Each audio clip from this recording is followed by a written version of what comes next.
출애굽기 22장 1절입니다. 사람이 소나 양을 도둑질하여 잡거나 팔면 그는 소 한 마리에 소 5마리로 갚고 양 한 마리에 양 4마리로 갚을지니라. 우리 믿는 사람들이 오해하는 것이 있습니다. 하나님께 회개한 사람은 더 이상 할 게 없다는 착각입니다. 하나님께 회개한 사람은 잘못한 것을 배상해야 합니다. 다른 사람의 마음을 아프게 했다면 그 사람에게 용서를 구하고 물리적인 피해를 줬다면 보상을 해야 합니다.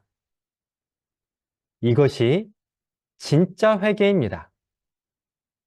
다른 사람들의 마음에 대못을 박아놓고 예배를 드린다면 하나님은 기뻐하지 않습니다. 예수님은 이렇게 말씀하셨습니다.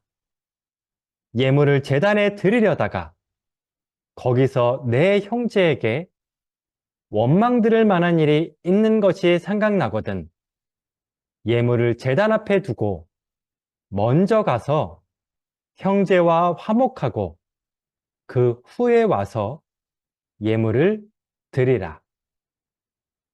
예배를 드리기 전에 다른 사람에게 잘못한 것을 먼저 해결하라는 뜻입니다. 우린 이 말씀을 기억해야 합니다. 처음에는 이것이 쉽지 않지만 용기를 내서 순종한다면 우린 진정한 영적 자유가 무엇인지 경험하게 될 겁니다.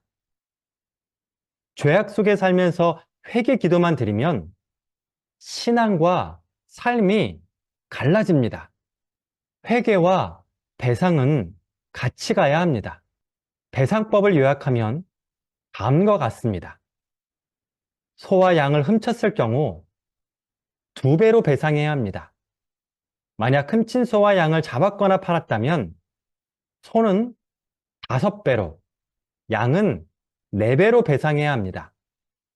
갚을 돈이 없다면 자신을 팔아서라도 배상해야 합니다. 자신이 키우던 가축이 다른 사람의 밭과 포도원을 망쳐놓았다면 가장 좋은 곳으로 배상해야 합니다. 처녀를 꾀어 동침했다면 그 여인과 결혼해야 합니다. 하지만 만약 그 여인의 아버지가 결혼을 반대한다면 그 여인이 결혼할 때 그 비용을 다 대줘야 합니다.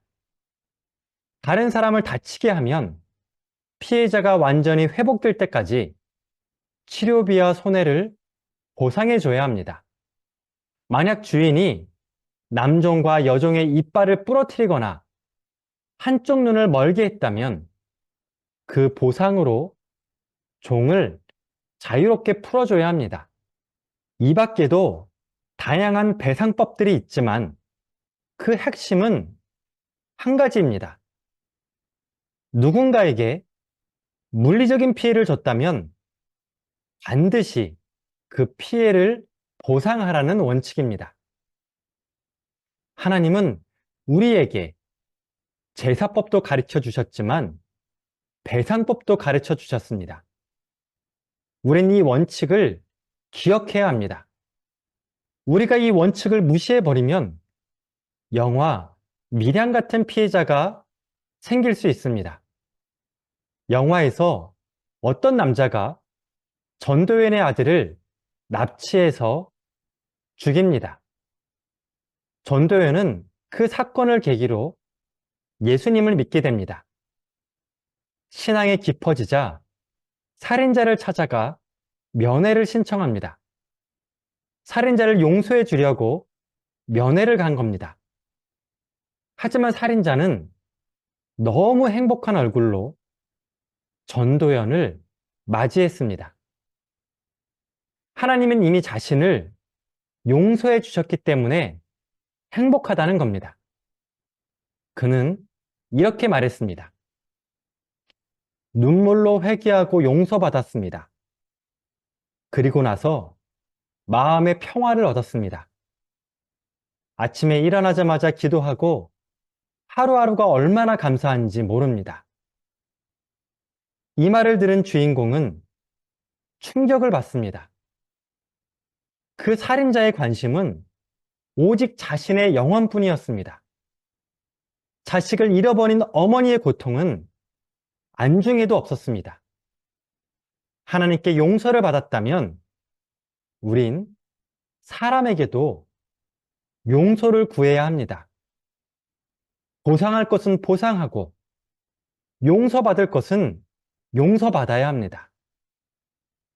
다른 사람의 눈에 피눈물을 흘리게 만들었는데 어떻게 나만 행복할 수 있겠습니까? 그것은 참된 회개가 아닙니다. 상대방의 영혼이 자유를 얻을 때까지 우린 그 사람에게 용서를 구하고 또 구해야 합니다.